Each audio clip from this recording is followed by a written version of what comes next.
مصر کا رہنے والا ایک مومن تھا، پیشے کے اعتبار سے تاجر تھا. ہر سال اپنے گھر میں 10 دن امام حسین کی صف ادا بچھاتے. ایک سال ایسا آیا کہ تاجر مقروض ہو گیا. مقروض بھی اتنا ہوا کہ گھر کے برتن بھی بک گئے، اور محرم کا چاند آ گیا. اپنی چھت پہ جا کے محرم کے چاند کو دیکھ کے تھا کاش میری زندگی میں طلوع نہ ہوتا، تو طلوع ہوتا میرے گھر میں، حسین کی مجلس ہوتی، حسین کا ماتم ہوتا، تو بھی طلوع ہو گیا، میرے گھر میں انتظام کرنے والا بھی کوئی نہیں. ابھی یہ چاند سے شکوے کر رہا تھا، یہ کاندھے پہ زوجہ کا ہاتھ آیا.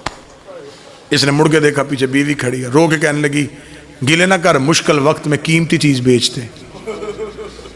اس کے ذہن میں خیال آیا ضرور عورتوں کو زیور پیارے ہوتے، اس کے پاس کوئی زیور ہے. دیکھنے لگا تیرے پاس کوئی قیمتی زیور تو نہیں؟ وہ کہتی ہاں ہے. آگے آگے زوجہ چلی، پیچھے پیچھے شوہر چلا. کتاب کہتی وہاں لے کے آئی جہاں 2 بیٹے سو رہے تھے. بیٹوں کے سرہانے کھڑی ہو کے رو کے کہتی میرے گھر میں ان سے قیمتی کچھ بھی نہیں.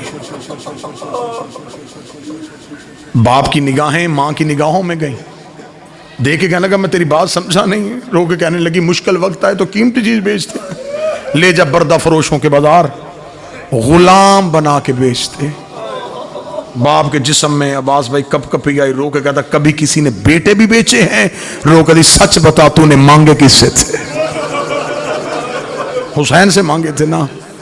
تو اب مجھے بتا اکبر سے زیادہ پیارے ہیں، اصغر سے زیادہ معصوم ہیں، عالیہ کی جوڑی سے زیادہ قیمتی ہیں، لٹا دے حسین کے نام پہ. بچوں کو اٹھایا، غلاموں والا لباس پہنا کے. یہ تھے شیعہ، انہیں کہتے ہیں عزادار. ماں نے بیٹے دیے باپ کے ہاتھ میں، بچوں کے ہاتھ پکڑ کے بردہ فروشوں کے بازار میں آگا. صبح سے لے کے شام تک آوازیں دیتا رہا غلام لے لو، غلام لے لو، غلام. محنت زیادہ کروا لینا، اجرت تھوڑی دے دینا. گاہک تلاش کرتا رہا، کوئی گاہک نہ ملا.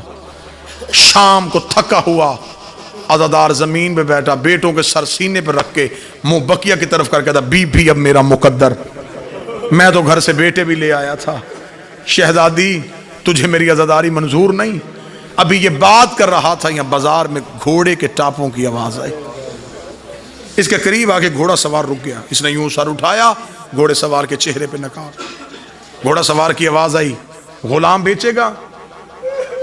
اب جب خبر ہوگی کہ گاہک آ گیا ہے تو اب زبان خاموش ہو گئی. سر ہلایا بیچوں.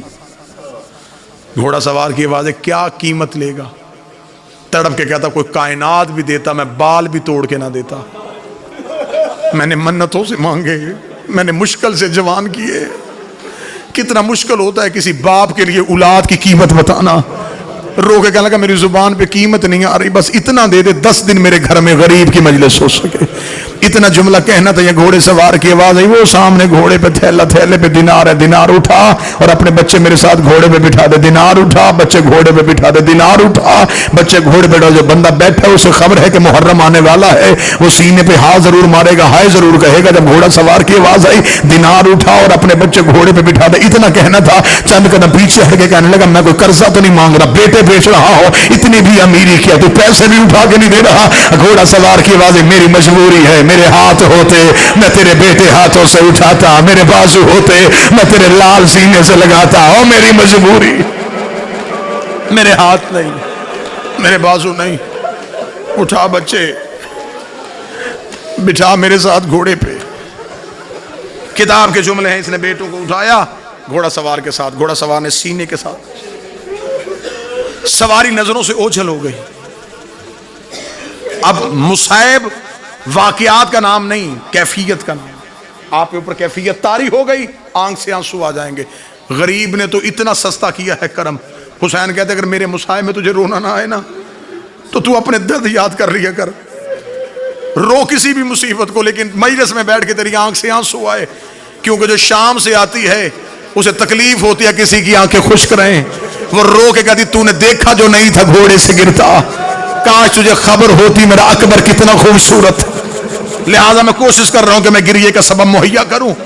تھکا ہوا مزدور غریب باپ بیٹوں کو دے کے دینار ہاتھ میں گھر کی جانب چلا.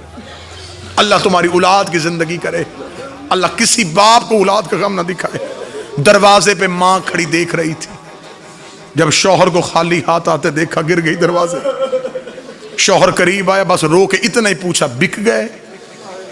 بک گئے اتنا کہنا تھا، قدموں پہ ہاتھ رکھ کے کہتی دیکھ میں بھی مومنہ ہوں تو بھی مومن ہے، یہ تیرے آگے ہاتھ باندھی۔ مشکل ہوتا ہے ماؤں کے لیے صبر کرنا، مجھے خبر ہے کہ میرے لیے کیا تھے۔ منت کر کے کہتی ہوں اب ہم نے بچوں کو نہیں رونا، ہم نے زہرا کے بچوں کو رونا۔ ہم نے اپنے بیٹوں کو یاد نہیں کرنا، ہم نے بطول کے بیٹوں کو یاد کرنا ہے۔ 10 دن میرے گھر میں میرے کسی بچے کی بات نہ ہو، کسی بیٹے کا تذکرہ نہیں کرنا، ہم نے بھول جانا ہے، ہم نے سمجھنا ہے ہی نہیں تھے۔ 10 دن ہم نے صرف غریب کو رونا ہے۔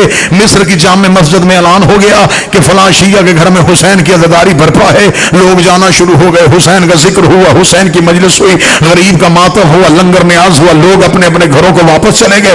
رات آدھی سے زیادہ ڈھل گئی، کتاب کہتی نہ ماں سو رہی تھی نہ باپ سو رہا تھا، ماں کی نگاہیں بھی آسمان پہ، باپ کی نگاہیں بھی آسمان پہ۔ آدھی رات کے بعد اٹھی، شوہر کے قدموں پہ آگے بیٹھی، رو کے کہتی مجھے حسین کی قسم مجھے شرمندگی نہیں ہے، صرف اتنا پوچھنے کس کے ہاتھ بیچ کے آیا تھا۔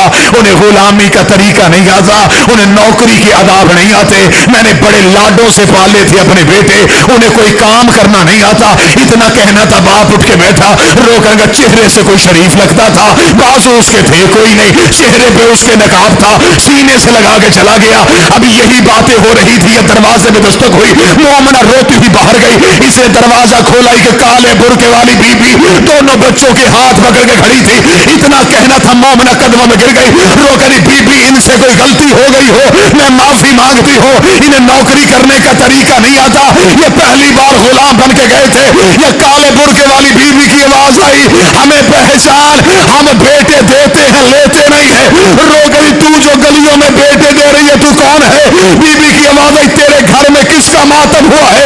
رو کر زہرا کے بیٹے کا۔ بی بی تڑپ کر تو میرے بیٹے کو رو رہی تھی، میں ساری رات تیرے بچے گود میں اٹھا کے کبھی کربلا کبھی شام رو رو کے کبھی اٹھ حسین میں تیرا صدقہ لے کے اللہ لعنت اللہ علیکم۔ پردہ پیاموں کر کے پاس